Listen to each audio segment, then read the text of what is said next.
month of September. The agenda was posted in advance of the meeting as required. I would like to introduce myself, Darlene Mann, and the members present for tonight's meeting, which are Tom Whalen, Cindy Van Conant, Brian Rader, Raul Blanchet, Matt McGuire, Tony Stinesi, and Dave Glenn has an excused absence for this evening. And I'd also like to introduce our BA Kelly Seeley, who's joining us for this evening's meeting. If you could all join me in the Pledge of Allegiance. I pledge allegiance to the flag of the United States of America and to the republic for which it stands, one nation, under God, indivisible, with liberty and justice for all.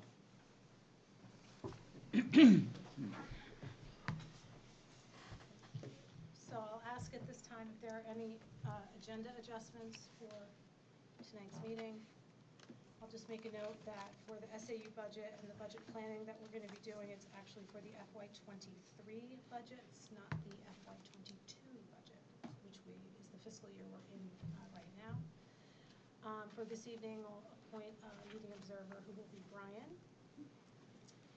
And move on to the approval of minutes from our August 26th meeting. We have two sets of minutes, one for the public session and one for the non-public session. So at this point, I'll take a motion to approve the amended minutes. Raul contributed some changes to approve the amended minutes as distributed. I'll make a motion to approve the amended minutes as distributed.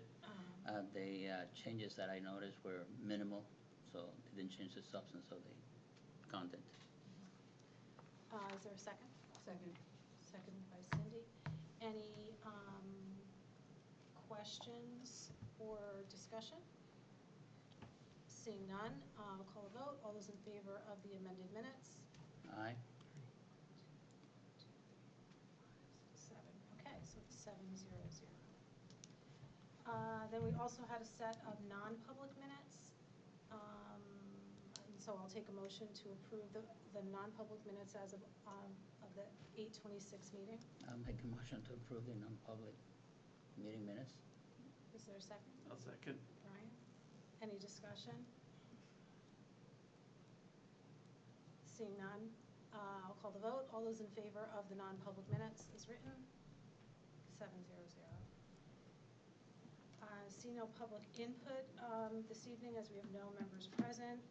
And I will move on to the general business portion of the agenda, which includes a financial update. At this time, I'm just going to step out for a minute because I have an emergency call I need to take. So Raul, if you could just start the conversation. Okay. Kelly, I'd appreciate that. Could you give us an update? I certainly can. Okay. I'll just cut straight to the chase. On page 2, it really tells the story. If you look in the column titled Actual at the bottom of the page, you'll see $1.9 million there. That's what we will be returning to the taxpayers in the form of reducing tax rates for this coming tax season. And how we got there is really a story of what didn't happen because of the pandemic that we're going through. And some examples of that would be teachers not taking lane changes in as many as we had anticipated, supply savings. We had a number of unfilled positions in paras and the library aid, food service, custodians. We had special ed savings. We had a lot of contracted services and out-of-district services and tuition savings. These are choices that parents made or services that just weren't available because of the pandemic. We also saw a lot of savings in athletics, from coaching stipends to officials to transportation. We had a lot of savings in extracurricular activities that just didn't happen, performing arts. There was a lot of savings in professional development. Professional development still happened, but the teachers made a lot of choices that were not what they would normally choose to do. Teacher duties, there were a lot of those that didn't happen. And transportation, for special ed and vocational transportation. We had a lot of savings there because of the pandemic. And benefits as a result of unfilled positions and hiring savings that we also went through, some of which was related to COVID and some that was not. So that's good news that we were able to give back to the taxpayers a big chunk of money. And, you know, it's not great news that we had to go through the pandemic and we weren't able to do as many things as we'd hoped. But I think compared to other districts, I think we fared pretty well. I have a question. So just to summarize, prior to this data, we thought we were going to be giving back about $1 million. So it's this is almost like almost double. Well, I think The original my last revenue expense report, I think I had $1.5 million, Okay. I believe it was, if I recall.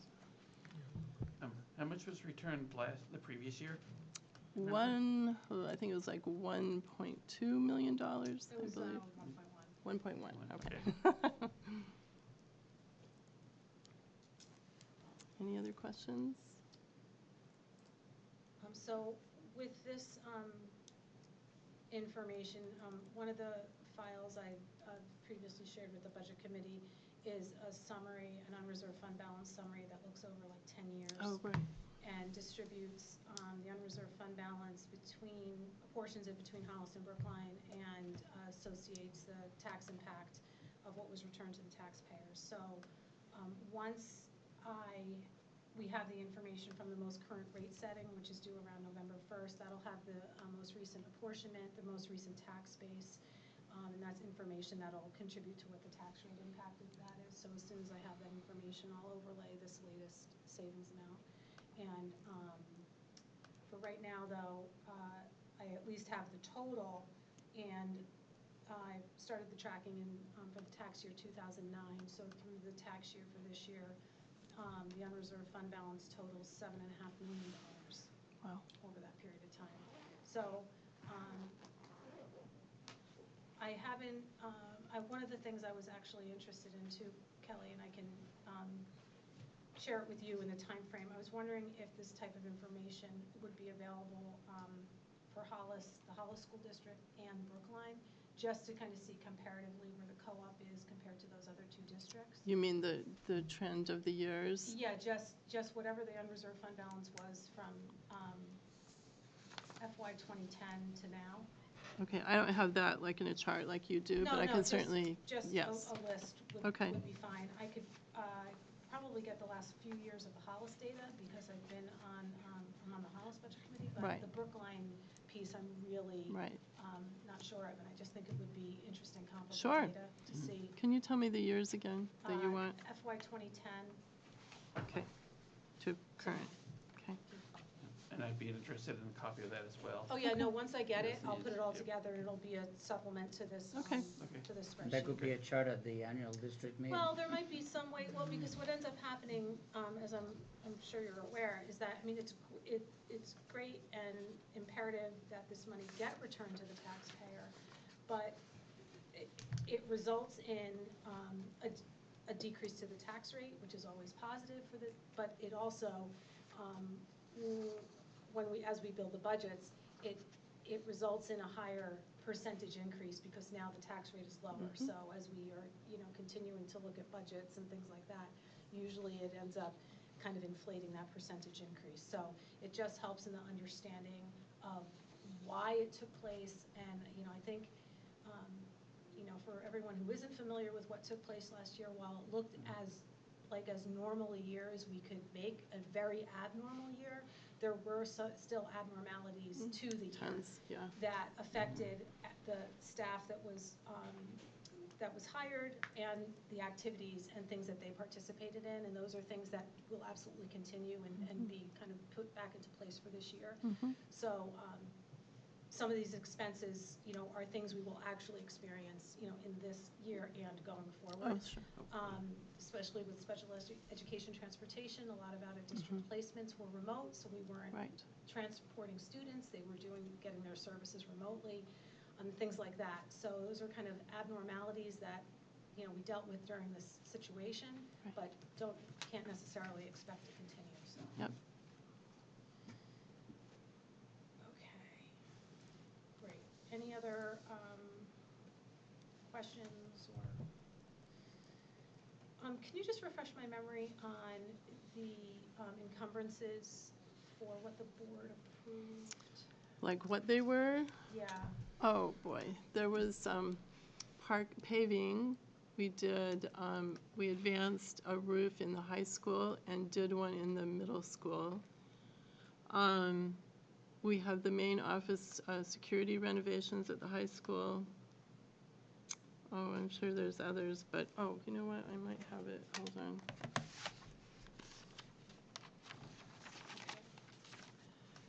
Aha, I do. We went all the way around the high school. That was one of the paving pieces, and the other paving piece was the teacher dirt lot. Oh, okay. And we have 30,000 allotted for the energy enrollment audit or study, however you want to call that. And that looks like it. Right, okay, thank you. Mhm. Okay. I think next on the agenda, I have an SAU, a co-op school board update. Cindy? As far as financials, last month, we talked about the memorandum of understanding for the SRO, but that change was approved last year, but we just looked at the document itself, and that was when they switched Bergeron over to middle school and high school, and they have a new person at the lower schools now. Right. SRO? Yes. He's like Our school resource officer? The Yeah. school Bergeron? resource, Yeah. okay, thank you, Yeah. yes. Sorry. Yep. Yeah, he's been our SRO for quite some time. It Yeah. was a shared resource Yep. until this year. Yep. There was a Yeah. grant available that the town and Hollis School District are kind of making use of to help fund a full-time position for those two schools. But what is Brookline have an SRO? They don't have an SRO, no. Okay. At the meeting, it was just a little confusion on whether it was had been already approved, which it was, so that was the question that came out. And then we reviewed the transportation contract, it's not been signed or anything, that was just to give us a little information on where they were with that. And so could you just share a little bit more information? The minutes, it's gonna sound a little, the minutes were really good from that last meeting. There was a lot of really good topics that were covered. And could you just talk a little bit about the transportation contract, that it's, you know, being brought to the governing board level because Yeah, it's a. Kelly can, because she's been part of that. Yeah. So. There's really not a lot of changes to the contract itself, and the current contract we're in calls for 3 years, and then you can add 2 as well if both parties decide to do that. But in meeting with STA, we're going to get a much better price by just starting with a new contract and making it a 5-year contract rather than having that 2 years as an option. So The new contract that's being proposed is a 5-year. It is a 5-year. new 5-year agreement. yes, a new 5-year agreement, and it would be a 3% increase, I believe, from what we're paying right now, and then I believe it's it's either 3 or 4 for the next year. There was a 4 in there someplace. Yeah, I think the following year is a 4, or maybe, Yeah, I don't think know. it might have been the following year. Yeah. Actually, I probably have to. Yeah, Double check here. I just don't remember, so, but it's very good increases as opposed to what we've had in the past and what we would be looking at if we could just kept the 2 years. And they do the special education. They do as Transport as well, well. and those were similar increases, 3% and 4%. Right. Yeah, so, And like the routes for special education are obviously based on the population of students and who needs Right, to go where. As right. opposed to the routes for the 2 towns, which are, I would say, relatively fixed. They are, right. You know, to see if they can make some improvements along the way, just based on how the Exactly. population changes. Yep. So how does that compare with our use of the vans that we purchased a few years ago? Well, one of the vans that we have is for special ed, but it's more community-based use. So there really is no relationship between Okay, that yeah. special ed van and what we use for transportation with Hollis Transportation. And the other two vans are for the vocational students, so there's even less relationship there. But what that does allow us to do is use Hollis Transportation less than what we would. We use it minimally compared to what we did before we purchased or leased the vans. Do we ever use the vans for team sports, like if any of the smaller teams? We need to did be shuttled previous in? to COVID. I don't think that was used much in the last 2 years, but Yeah, I'm it's sure hard to we'll say. probably get back to that more than we have in the last couple of years. They still having driver shortage issues, or is that getting better? With Hollis Transportation, you mean? There are, but we're in a much, much better place than we've ever, well, not ever, but certainly for maybe 3 years. I think they actually have a sub-driver right now, so we haven't had that forever. But Andy did mention that at the last meeting. The other thing that they've done is the buses that they've upgraded to actually hold more students. Yes. There's 77 passenger. That's right. So they have been able to combine a few routes. And they've done a lot of upgrades to the bus barn. They actually have an indoor bathroom now. For the capacity on the buses, are we seeing a return to normal capacity? I don't know if a lot of people drove their students last year. Yes. Which might have contributed to the route consolidation. Yes. And if we're back to normal levels, I guess the buses can fit a few more students. But Correct. what are the protocols on the bus for COVID? Do students have to be masked? Yes, they're required, federally required to wear masks. So they, yes, everyone on the bus. Spacing issues that Um, prevent the buses from being? No, I don't think there's any requirements for that. I think they're trying to maintain spacing as much as possible. And I don't think we're back to pre-COVID levels of Right. bus transportation, but I think it's improved over last year. Okay. The only other thing was the warrant which you had sent out Yeah, for we'll the. talk about that. Yeah, so that's, that, we discussed that. And then we have a lot of policy that we've been working on, but financially, we didn't really talk about much other than the transportation. Right. Yeah, you guys are getting the first look at this, so. Yeah. We'll get to the special meeting a little bit later, so I'll ask you to hold any questions on that. Oh, I'm sorry, I should have. Andy did go through very brief, kind of what to expect that he's gonna be looking for, in the budget. And there were several, not full-time, they're like a .8 that he would like to move up to a point, To full-time.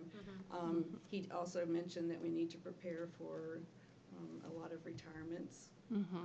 So that's gonna affect the budget this year. Is there a maximum number? There is, I believe it's 8, and we're, I think, 6 or 7 right now.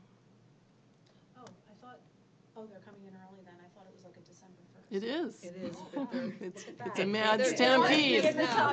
Yeah, They're it's a letting us know stampede. ahead. Okay.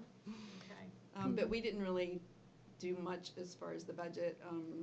Holly had asked us for our October meeting to come with what we, considered priority, which we've done here in the budget committee as well. And Andy had said that they've briefly done round 1. Yeah. And that was kind of the things that he was looking at. Okay. Any questions for Cindy? Thank you very much. Thank you, yeah. So I'll take a few minutes to talk about the FY23 SAU budget. So there's a subcommittee that's formed every year, which is comprised of a member of each school board in the SAU and a budget or finance committee member from each board as well.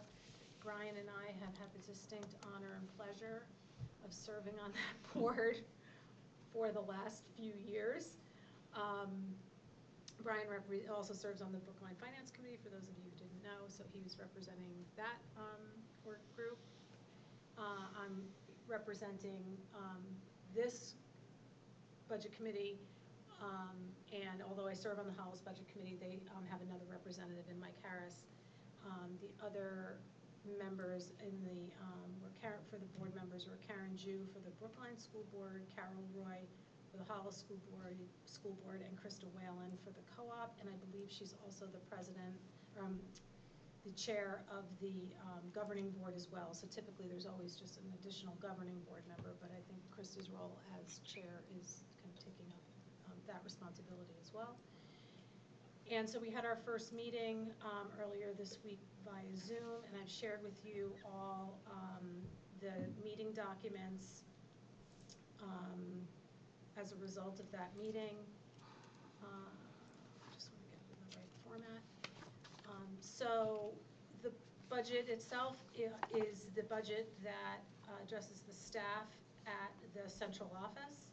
So it includes the superintendent, assistant superintendent, student services, director of student services, all the business staff, the HR staff, the facilities director, the, what is Carol's position? Director of Technology. The director of technology, and I think that's it. Facilities and general maintenance on the building. So, as well as some other just general clerical training, planning for leadership type events and things like that. So it is predominantly a budget that is the salaries and benefits of that organization. And the one new, the budget itself is requesting a new full-time equivalent as a communications specialist. I included that information on the roles and responsibilities of that individual to deal. Kelly, you can speak to a little more detail about what their responsibilities would be. But the net result, including that position for the upcoming fiscal year, would be an increase of about $165,000, or 8.4%.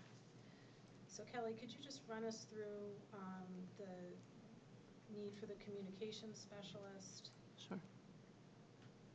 And we can talk about that budget. Okay. Yeah, we're proposing this position because we are just seeing an incredible increase in requests and demands put upon the SAU. Things like community requests, and we need to have a social media presence. We need to have a communications side of the crisis work that we do. We need to be able to address any complaints that come through. We need policies and procedures that are developed in terms of communication, and we just need to organize the feedback that we are falling behind on a daily basis in working with our community and our students and our parents. Can you give some examples of some of the crisis work and why the need for social media and how that would be? Well, applied? we do have a number of student issues that we need to communicate with parents. For instance, the pandemic is a perfect example. That's not something that we are used to doing, sending out notices about the status of COVID-19. So that would be a great need if we have any sort of student crisis that person would be able to communicate to our parents. We also have a health and safety committee that involves both towns and the schools that we are trying to develop into a cohesive organization that will respond to crises. If Brookline has something, we all want to be prepared to meet that crisis, whatever it happens to be. So we definitely who does that work now when you need to? Well, it depends on what it happens to be, but a lot of it has been falling on our assistant superintendent. Okay. And for instance, she spent her entire July working on some requests that were given to us, and that's just not, she doesn't have the time to spend her entire July doing that. So we really need a position to alleviate the various people that are filling these roles right now. And in some cases, it does fall to the superintendent. It does. I think when Bob Thompson was with the district, I think Bob managed a lot of that. He did. In addition to his support for student services. Absolutely. And I think that the scope of that position has changed a little bit. And I think as you're looking at opening plans and reopening Yes. plans and actually updates and continued monitoring that the federal government does because we receive Yes. ESSER funds and things Absolutely. like that. There are a lot of supplemental reports and ongoing updates that are required, so I think that probably would fall. Absolutely. There's into just this more and more person's position demands as well. put on the SAU, and that's where this person's expertise would come into play. If I can add too, I don't know if anyone's been to the co-op school board meetings and listened to some of the commentary, but I doubt this will get much resistance from the public based on the fact that we've had so many public input comments about the deteriorating mental health of our students and how urgently needed it is to take care of our kids in a different way than we've been doing in the past. So I think it would be well supported as a budgetary item. Mhm. It was, I would have to say, the budget itself was well supported by those that were Yes. represented. I mean, we typically in those meetings, we, do go back and forth quite a bit on some of the items, and it really does the budget itself really boils down to a salary and benefit budget. Mhm. There isn't a lot in addition to those things that is really ever requested. I think in this case, we have like $4,000 in computers in addition to just kind of the normal things and operations that go on in an office of that size managing 3 districts. And I would say to a person, everyone supported the need for this position, and probably while disheartened by the percentage that's actually associated with the increase in the budget, still realize that there's a level of importance to that position and a necessity for it. So there are still a few remaining items that, just because it's early in the budget development process, things continue to get refined as we just get closer to having to close the budget. So one of the other items is the GMR, the estimate on benefits that's in there. Kelly will get some additional information on that as the next few weeks go by. And there's also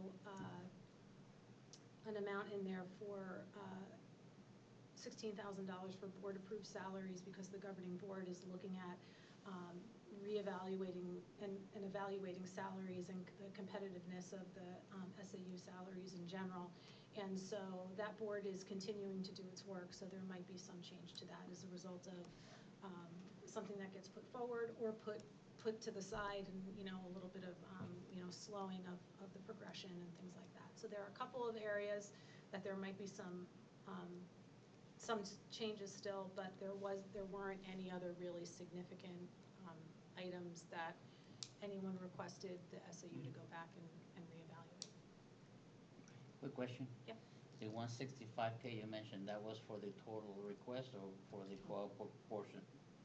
That's the total request. Okay. So yes, but thank you for mentioning that. So this amount, that's the amount of the increase.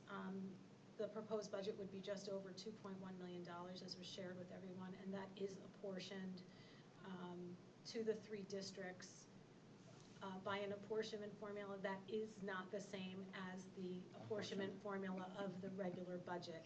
It's a state-determined apportionment formula, and I am not aware of any way of changing it, and it's assigned to us, and it usually ends up being like a 50, 30, 20 split there, give or take. That's about right. Yeah. Between the co-op, Hollis, and Brookline, because there is a larger component of equalized value.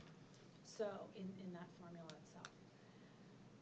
So Kelly will have that distribution as the formula, as the budget gets finalized and presented in December at the governing board. You have that whole allocation completed at that time. It's just not something we look at as we're going through the budget right now. So. Right, and all the members of the subcommittee are now assigned to report back to their governing bodies and get feedback, just like Darlene is doing right now.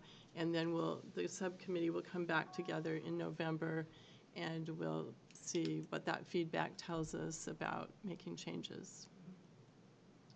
So if you don't have any comments or input right now, if you do think of something later, please do reach out and let me know, and I can forward that information.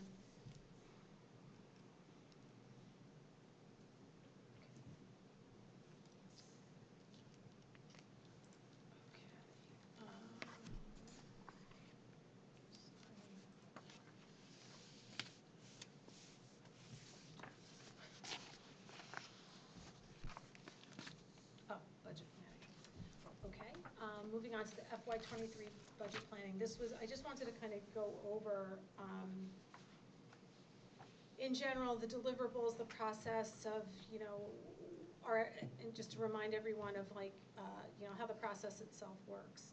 So as Cindy mentioned, the business office is working with the administration on their kind of first views of the budget, pushing back on requests and things like that. So by the time we actually see a budget next month, it's usually the second view for the administration and the business office, but it's a first view for us. We typically use the month of October to set preliminary guidance, so based on that first blush of the budget.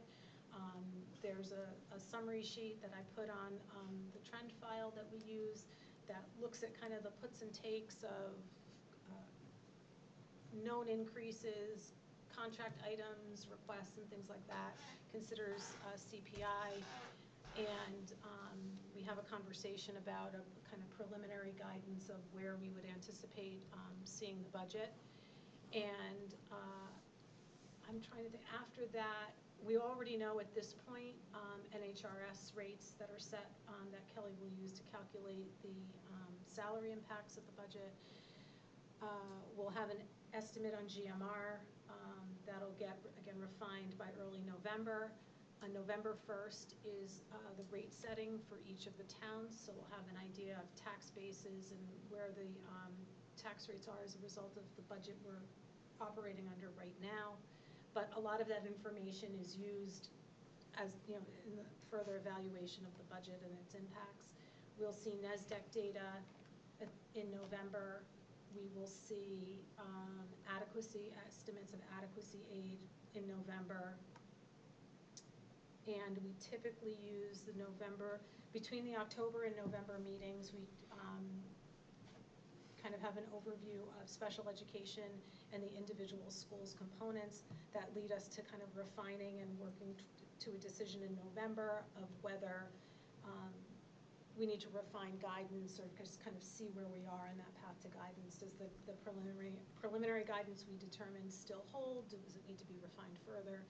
And that leads us to another view in November and December before we really do finalize things for an early February public hearing.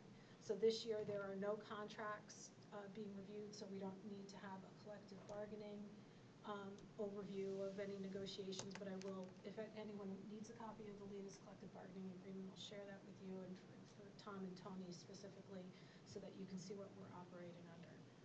But that's just typically the process.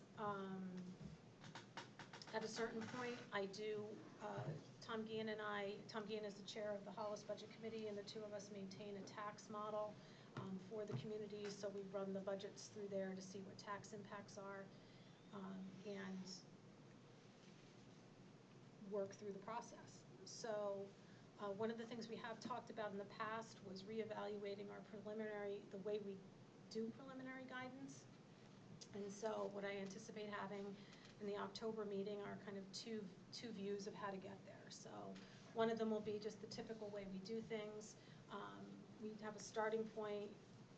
As I said, we have various pluses and minuses that I'll discuss in detail when it's actually in front of us, because it's too cumbersome to do without it. And come up with a result. We apply a factor that incorporates CPI and move forward and see where that guidance takes us. But the other view I'm going to put together is something that works a little bit off of how we ended the year, where the proposals are and the needs are based on the budget that's currently been passed, and those puts and takes to see where we will come out doing guidance with that alternate view. Last year, when we did that, I think the two views came within $150,000 of each other. They weren't significantly, I mean, $150,000 is a sizable amount of money, but it wasn't a difference of like $500,000 or $750,000, which would lead to like a different discussion. So I'll share both of those views with you at that meeting or before the meeting, but we can discuss them at the October meeting. Sounds like a plan. Okay. Does anyone have any requests for maybe information we haven't received or really looked at in the past, or anything you think still needs to be, anything I didn't mention that might require attention? You just mentioned that fiscal year '23, Yep, that's the Budget? year we'll be working on. you'll send that out, or When I, yes. you so haven't sent it that- out yet? Yeah, Okay. no, Kelly's still working on it, and hopefully it'll come out maybe a week before our meeting. Would be great, because it's a pretty big model, and it's a large budget. It's probably up to, I don't know, 750 lines at this point. Yeah, it's So, kind of scary. It is pretty sizable. There, we will have a CIP, capital improvement plan that's incorporated.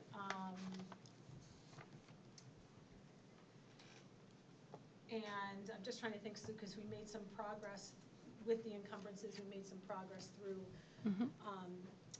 phases of roof and paving and things like that. So we're kind of going to be jumping ahead a little bit in the CIP based on the CIP we had previously had.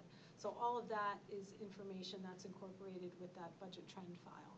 It's a large Excel spreadsheet that contains historical data and budgets and actuals as well. So And when that comes out, I would appreciate it in Excel rather than PDF format. I send it to you. Yeah. So. Excel, yes. Yeah. And at that time, we'll also discuss whether or not we'll be doing some bonding on construction. Yep, that was another conversation that started last year based on the size of the CIP. Right. So if that is a proposal or something, Cindy can speak to that a little bit, but I feel like the board is not really, as a whole anyway, in favor of bonding. Yeah, we haven't spoken about it at the last two board meetings, but that was the general take before. The board wasn't really interested in doing that. okay. Maybe just, I probably just need a little bit of a refresher of where the rates stand on our outstanding bonds. I know we're getting close to the tail end of the middle school bond, which I think is an FY '25 end. So at this point, it doesn't really make any sense to refinance that with only 2 years left. But no, and I think that's it, actually. Oh, no. The turf field, and we The turf did, field. I believe we did refinance that. I think we did both the turf field and the Hollis. At the same time? Yeah, Okay. or close to the same time. Because the bonding rates are actually really good right now, so. in the bond market. Okay, we are moving right along this evening, which I greatly appreciate.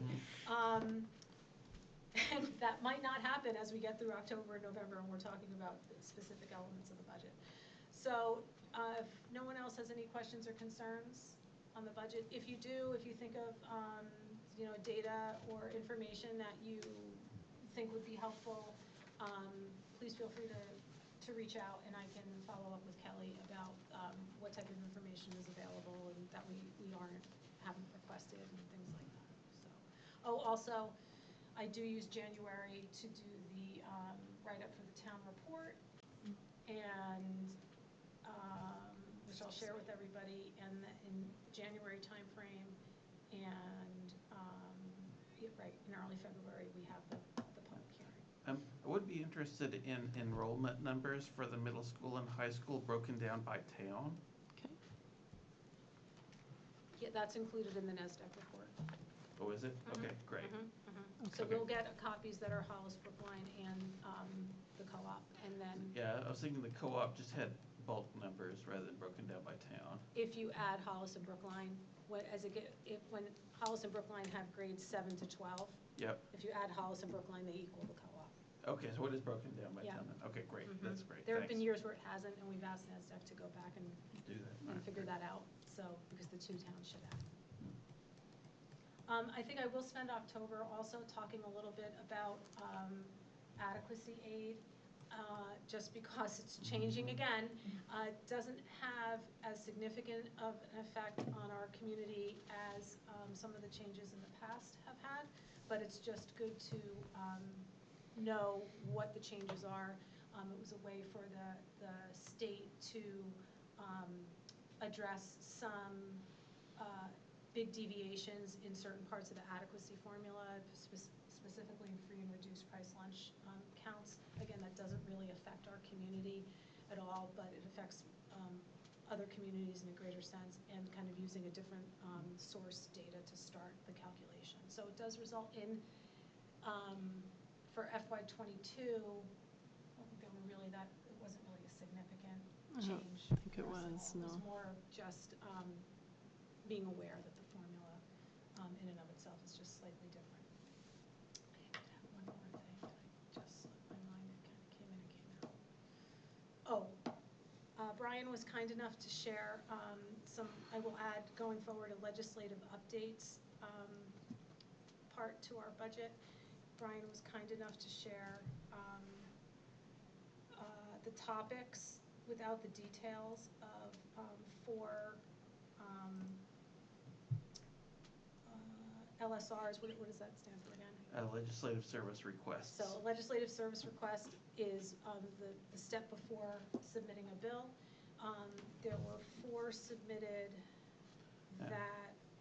And that was not a comprehensive list. No, it was by not a any means. comprehensive list by any Just- means. Those were just kind of easy ones to kind of pick out because they affected co-op districts.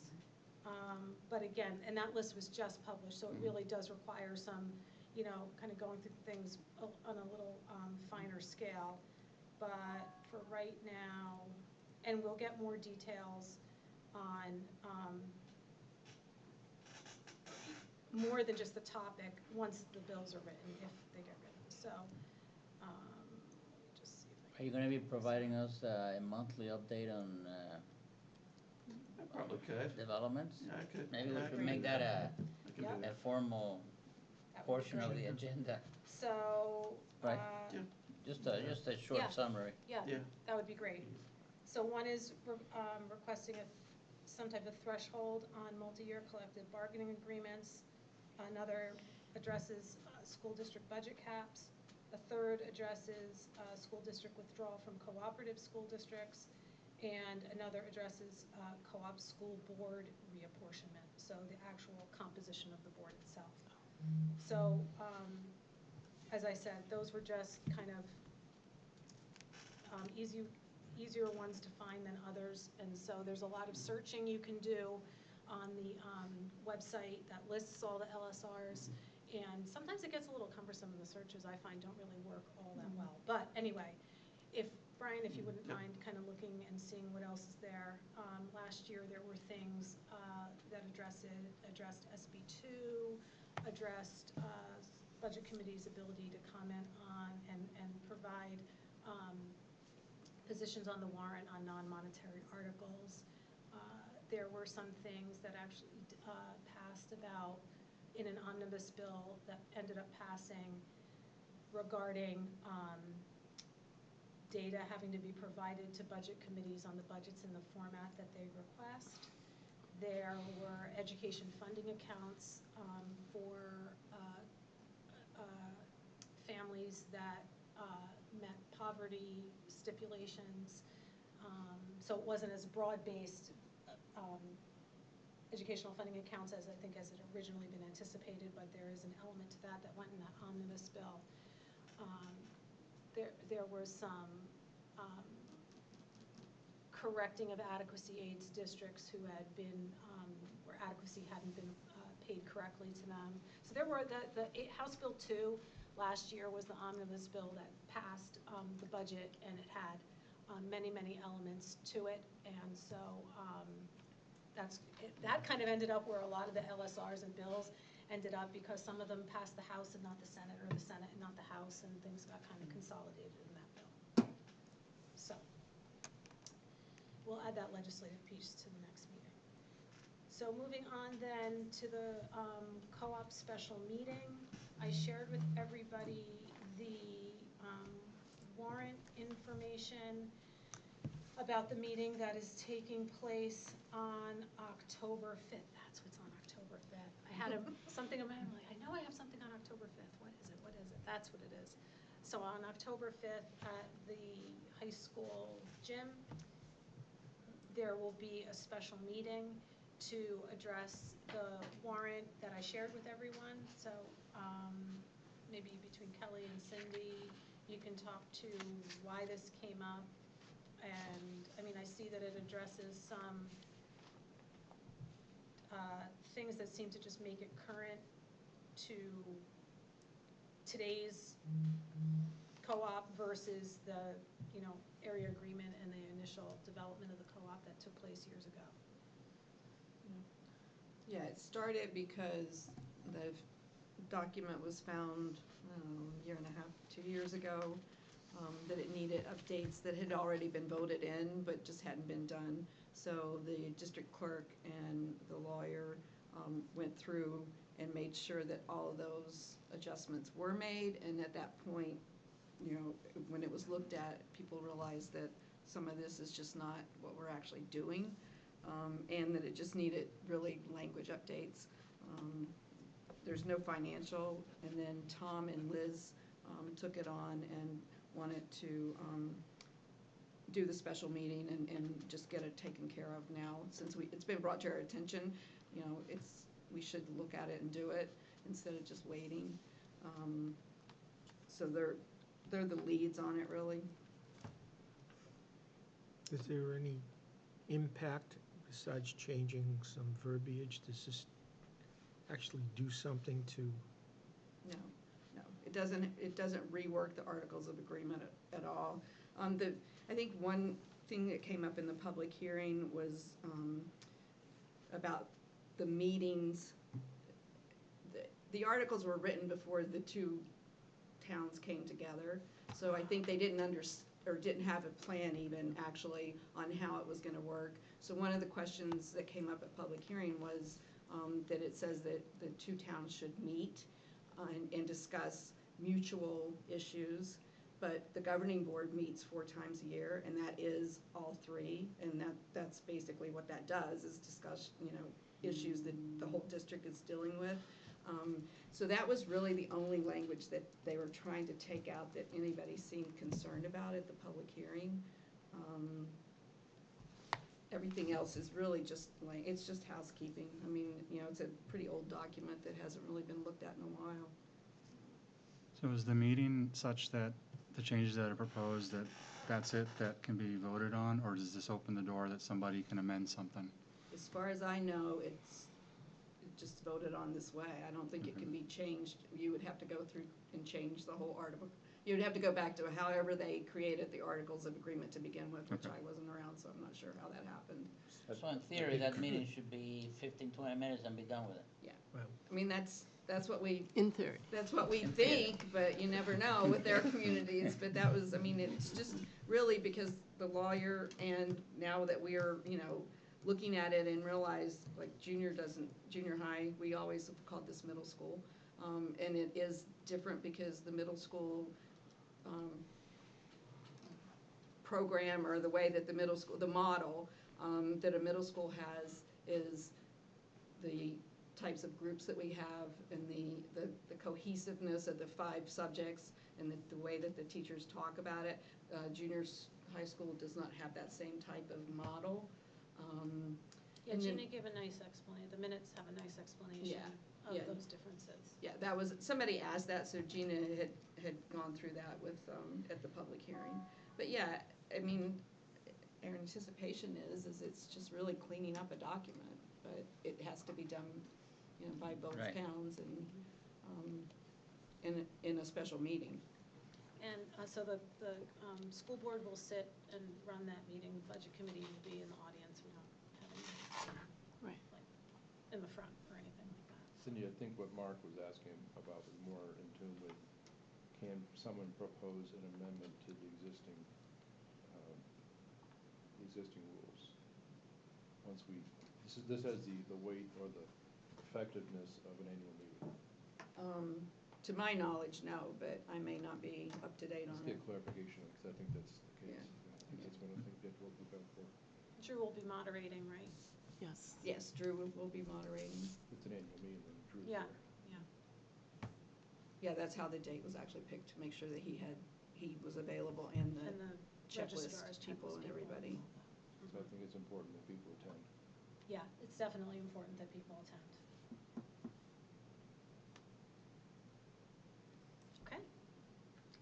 I thought of two other things, just going back on the legislative notes. One of them is, they're both both important, but one of the bills that passed last year changed how the apportionment formula for co-op districts, how the votes can change or not change, and freeze a window.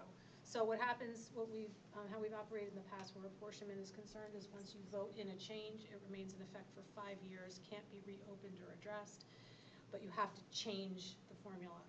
There's a legislation passed that said a vote to maintain a formula is an action on it and will freeze the formula for the next 5 years. So if we were to go into a meeting and keep the vote to keep the formula the same, it has the same effect of That's changing changing it by $1. Right? Exactly. So Okay. that's one. And then the other, I can get the change to the RSA, I just don't recall what it is, that I found out after we voted last month was that when we voted on appointing members, I was under the impression that it's only a vote of the members of the town who were voted to the seat. There was actually a change to that legislation that allows at-large members from the same town to vote. So Cindy would have been able to vote at that last meeting. So just so we're all just kind of aware of that going forward. Do we have to redo the voting again, or? I don't think we have to, unless Cindy You know we're wants bringing an to. amendment, right? No, But I'm not it- bringing an amendment. Okay, so there we go. I think they took their oath, so it ends up being fine anyway. But I just wanted to point that out as we move forward so that you know, if we're ever in this, I don't anticipate being in this situation again, but just so that everybody's aware. Okay, well, I don't, at this point, I don't have more information to share or anything to take up the next hour of our schedule, but I'm happy to I want to bring entertain- something. Sure. I want to welcome our 2 new members to our first meeting. Thanks, Tony Raul. Tunisia and Tom Whalen. I just launched right in. Thank you. I'm sorry that I, Nope, that's okay. Thank you. Appreciate it. I think they're going to do a great job. Very impressive backgrounds, and they're nice people. They are. Thank you So for I stepping welcome in. them. Yes, definitely. Thank you. My apologies Thank for you. the oversight No, at the beginning of the perfect. meeting. Thanks, Raul. It's all right. Appreciate you bringing that up. We're happy to have you both here. Darling, can we look at dates? Because remember how November and December are forced. Yes, thank you. Their So fourth time never falls right. All right, I had an email to.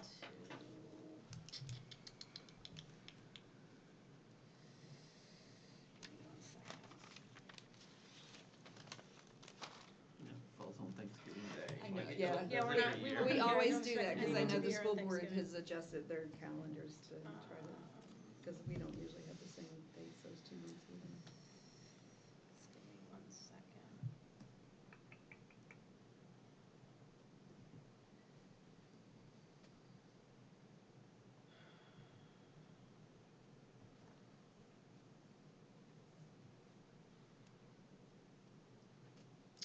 I already had tentatively looked at some of those dates. I just need to find out where I put that information. Oh, shoot.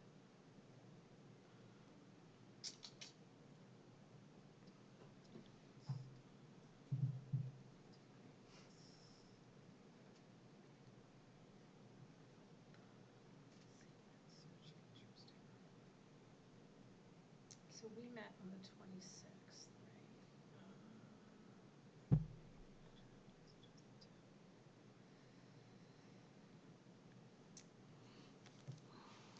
Okay, so we would meet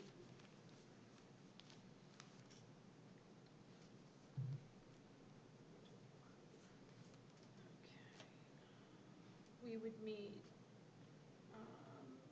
October 28th. Instead of November 25th, the Thursday before, November 18th. That would be the third Thursday. Yep, works. That works for everybody. And then, I'm sorry, what was that date again? November 18th. 18th.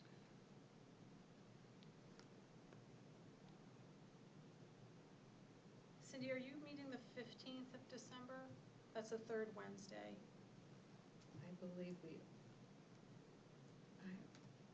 for some reason, Should we I meet feel the like we next day? changed it. but I let me- feel like you did too. Yeah, let me just look and see. Because I have usually the have 'em in my 15th written down, calendar. and I'm wondering if you guys were meeting on the 8th. I think we are meeting on the 8th, but let me get out of that somewhere. No, I still have us in as the 15th, but for some reason, Gina sent out a calendar. Should we meet on the 16th? Yeah, let's do the 16th. Mhm. Oh, I might have. All right, yeah, we'll go with the Oh, no, 16th. you can't, the governing board's meeting on December 16th. That's it, that's why I went with the 15th.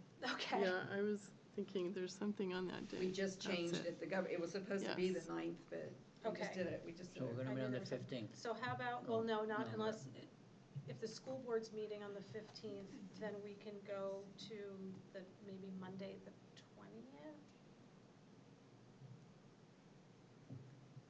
I'll have to, I'm sorry, I don't have it in my calendar, usually I do. Okay, we'll do the 15th or the 20th. I think you did change, they did I change think it. it's before that, I really do. Oh, wait, I have one other place I can look, hold on a minute. Tom Gann sent out a full calendar of everybody's meetings. And Kelly, when do we get all the public, I can't remember when we usually get all that stuff, is it like December?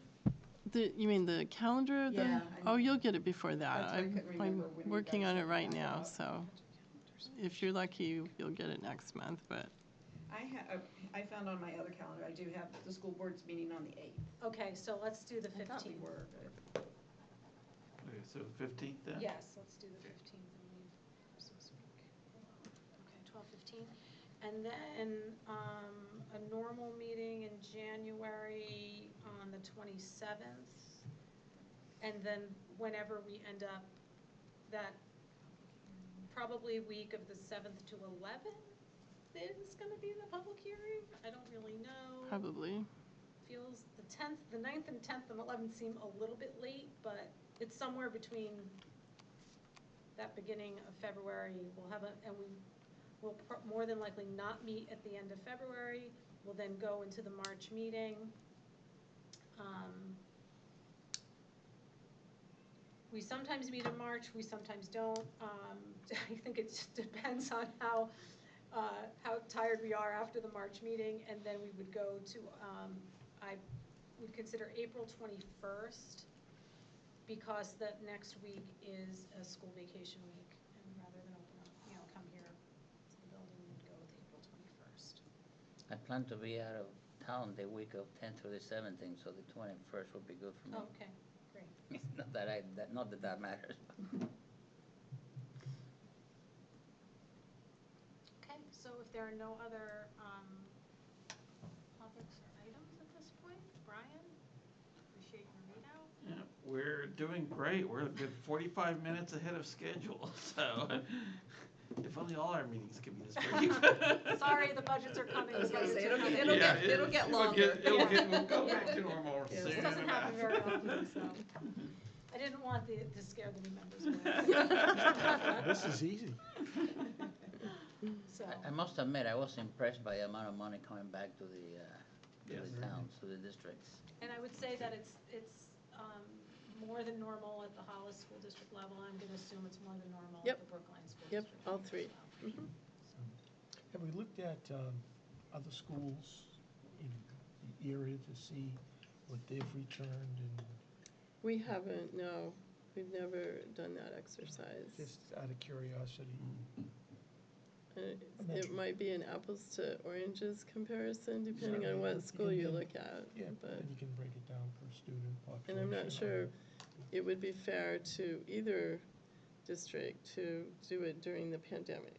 Well, It's fair to say we all Yeah, approached it it is, differently that's too. a lot of variables. We actually, we probably had higher expenses as percentage. Right, because we Budget, were because we in went- school, We yeah, went to school, yeah, Mm. right, and most districts chose not to, so. Yeah. And a lot of other districts, while they couldn't use the federal funds on anything that was budgeted, they, I would say there are a fair number of districts that got substantially more funding than exactly. SAU 41. Mm. So it's an interesting mix of how things were done. All in all, we did good. Okay, and on that note, at 7:30 PM, I'll take a motion to adjourn So moved. by Brian, seconded by Raul. Raul. All those in favor?